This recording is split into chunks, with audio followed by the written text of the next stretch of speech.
Hello, and thank you for your interest in our poster on peri-operative fasting times. My name is Louise Thompson. I'm a trainee anaesthetist in South East Scotland. As you'll be able to see from our results, fasting times in our group of patients were, as suspected, frequently prolonged. We know that surgery in itself causes distress. That's the thing that we're trying to minimise with ERAS and with anaesthesia.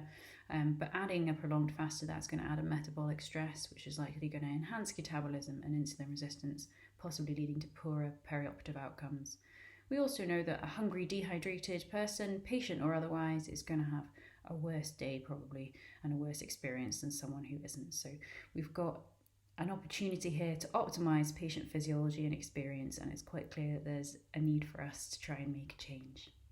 So we thought about how we might do that, and the start of that was thinking about why these prolonged fasts might happen.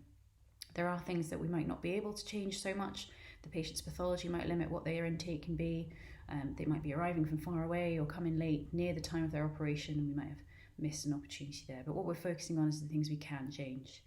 From a patient point of view, what we think we can look at is the information we're giving to the patient and their understanding of the whole concept of fasting. So making sure that we're not just giving them the didactic information, making sure we're giving them information in a format that they can understand, a language that they can understand, but also including them in the rationale for both minimum fasting times and also avoiding a prolonged fast to empower them and allow them to be involved in this aspect of their care.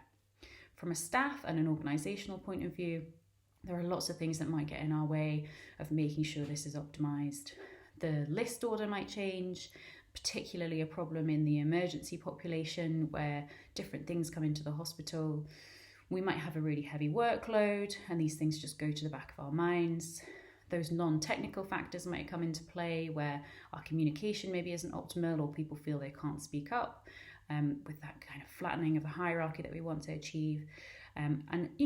Some of the staff themselves might not know their rationale for this.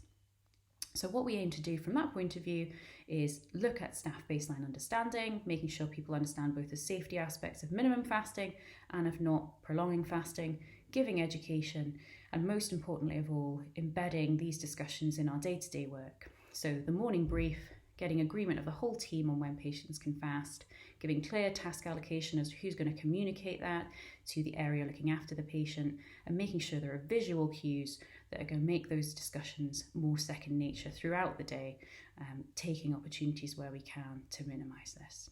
Thanks very much.